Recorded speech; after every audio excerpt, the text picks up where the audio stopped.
২৪-এর ছাত্র জনতার অভ্যুত্থানে পাল্টে গেছে পাশার দান। ক্ষমতাচ্যুত সাবেক প্রধানমন্ত্রী শেখ হাসিনাকে যতটা না পথে বসতে হয়েছে, তার চেয়েও বেশি কাঙাল হতে হয়েছে প্রতিবেশী রাষ্ট্র ভারতকে। সোনার ডিম দেয়া হাঁসটি যেন হঠাৎই ডিম দেয়া বন্ধ করে দিল। এমন অবস্থায় মাথায় হাত মোদী সরকারের। তবে এবার কপাল পড়তে চলেছে ভারতীয় ব্যবসায়ীদেরও। এবার বোধহয় চুকতে বসেছে বাংলাদেশ ভারত বাণিজ্যিক সম্পর্কের পাট। কেননা ঢাকায় আসতে চলেছেন পাকিস্তানি ব্যবসায়ীরা।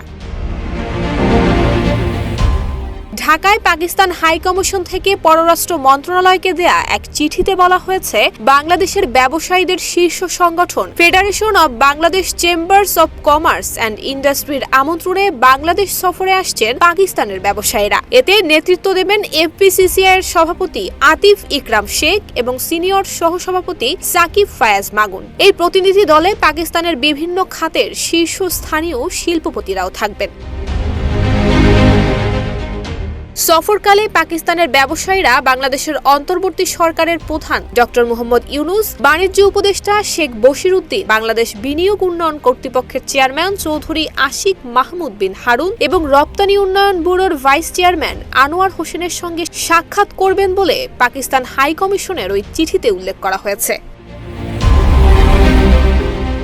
এদিকে ৬ জানুয়ারি ট্রেডিং কর্পোরেশন অব পাকিস্তানের চেয়ারম্যান সৈয়দ রাফিউ বশির শাহের নেতৃত্বে ৬ সদস্যের একটি প্রতিনিধি দল ঢাকা পৌঁছেছে। ৭ জানুয়ারি এই প্রতিনিধি দলের সদস্যরা ট্রেডিং কর্পোরেশন অব বাংলাদেশের চেয়ারম্যান সহ ঊর্ধ্বতন কর্মকর্তাদের সঙ্গে বৈঠকে বসেছেন। সেখানে দুই দেশের বাণিজ্য সংস্থার মধ্যে সমঝোতা স্মারক স্বাক্ষর হয়। বিশেষ আলোচনা হয় চাল আমদানি নিয়ে।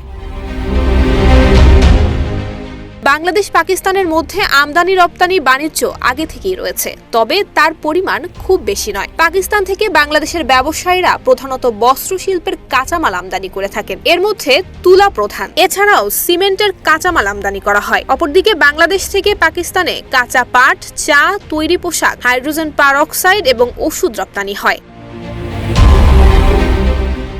সম্প্রতি পাকিস্তানের করাচি থেকে দুটি কন্টেইনার বহনকারী জাহাজ সরাসরি বাংলাদেশের চট্টগ্রাম বন্দরে পণ্য নিয়ে আসার পর থেকেই দুই দেশের বাণিজ্যে সম্ভাবনা দেখছেন উভয় দেশের ব্যবসায়ীরা। গত বছরের ২ সেপ্টেম্বর সচিবালয়ের স্বরাষ্ট্র উপদেষ্টা লেফটেন্যান্ট জেনারেল মোহাম্মদ জাহাঙ্গীর আলম চৌধুরীর সঙ্গে সাক্ষাৎকালে বাংলাদেশে নিযুক্ত পাকিস্তানের হাই কমিশনার আহমেদ মারুফ জানান, পাকিস্তান যেতে ভিসা ফি লাগবে না বাংলাদেশি নাগরিকদের। পাকিস্তানের নতুন ভিসা নীতিমালা অনুযায়ী ১২৬টি দেশের মতো বাংলাদেশও পাবে একই সুবিধা। নুসরাত জাহান মেহেক, ঢাকা পোস্ট।